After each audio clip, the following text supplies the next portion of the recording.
Estamos de volta e representantes de diversos segmentos do funcionalismo público de Mato Grosso estiveram ontem no Palácio Paiaguás em busca de informações sobre o índice que o governo pretende conceder da RGA, a Revisão Geral Anual dos Servidores. E é para falar sobre esse e outros assuntos que está aqui ao vivo no estúdio do Jornal do Meio-Dia o coordenador do Fórum Sindical e presidente do Sintep de Mato Grosso, o professor Valdeir Pereira.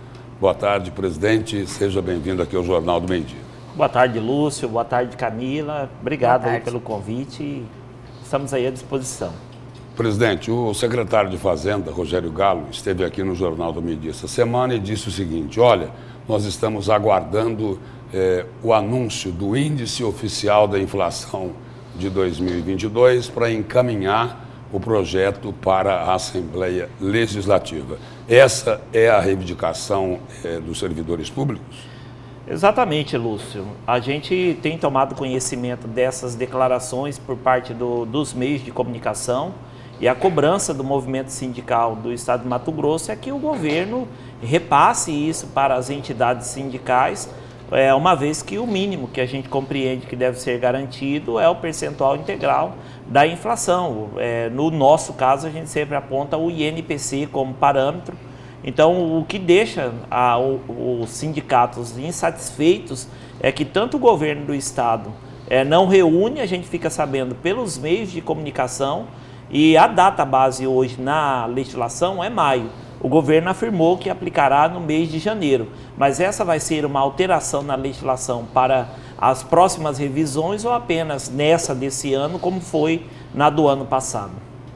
Presidente, quais são as outras reivindicações, né? Vocês estiveram, o senhor encabeçando aí a classe no Palácio Paiaguás em busca de informações, parece que o diálogo não foi o esperado, né? E quais, de fato, as reivindicações da categoria sindical?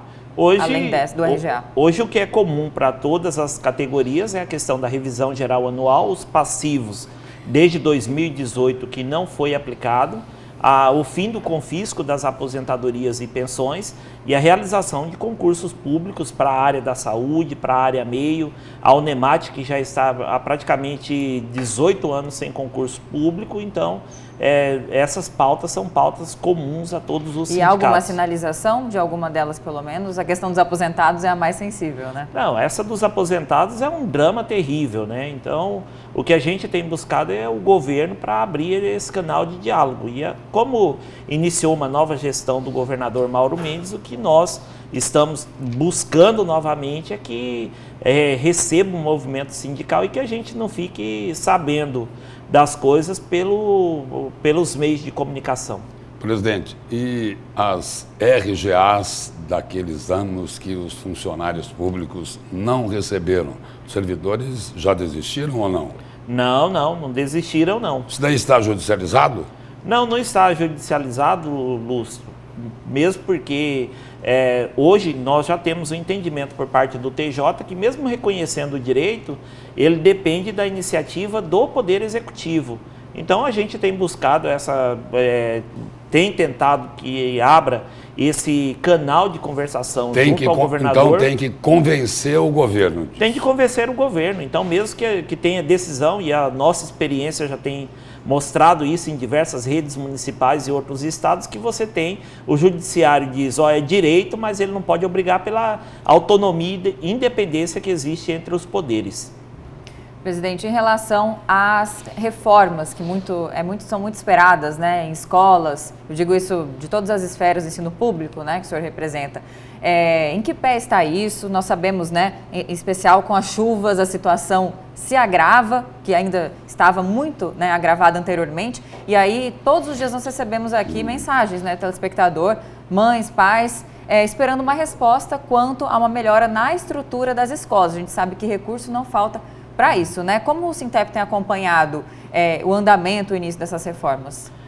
De fato, a pandemia foi bastante econômica para o governo do estado de Mato Grosso e sobrou bastante recurso para fazer investimento nessa área de Recebeu melhoria. muito e não fez as reformas, né?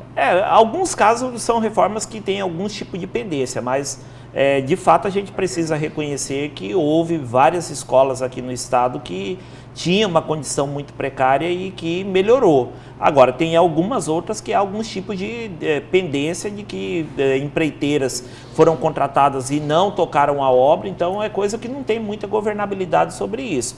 Há muitas escolas que precisam ser melhoradas, mas de fato algumas já melhoraram essa estrutura em razão desse período da pandemia e o próprio recurso financeiro que foi economizado e que sobrou para esse investimento. Tanto que no início da gestão do governador Mauro tinha uma tendência de um financiamento, até foi autorizado pela Assembleia Legislativa, de 500 milhões a ser feito para utilizar exclusivamente em reforma, e ele acabou nem acessando esse recurso, porque sobrou no caixa do governo do estado de Mato Grosso, e esse ano está sobrando 7 milhões de recurso de um ano, de um exercício para o outro. Então, de fato, se houver uma força-tarefa e um interesse por parte do governo do estado de Mato Grosso, em 2 anos é possível que todas as estruturas das escolas aqui no estado de Mato Grosso estejam num outro patamar. Por falar em sobra de dinheiro no caixa do governo, e voltando lá a um assunto que a Camila abordou com o senhor agora há pouco, em relação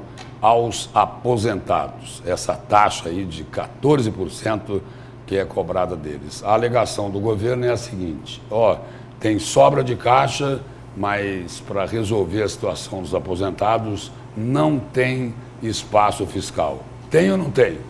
Tem sim, Lúcio, tem, e a própria CPI realizada pela Assembleia Legislativa apontou de que houve um ingerenciamento e, à época, outros governantes utilizaram o recurso dos aposentados. Então, hoje, o que está sendo transferido para os aposentados e que seria um impacto aí de menos de 200 milhões de reais, é possível o governo fazer esse aporte financeiro e parar essa vergonha que é o confisco das aposentadorias e pensões, que pesa e muito no ombro dos nossos aposentados e pensionistas, alguns inclusive com dificuldade de comprar medicamentos e da alimentação, que em alguns casos é regrada.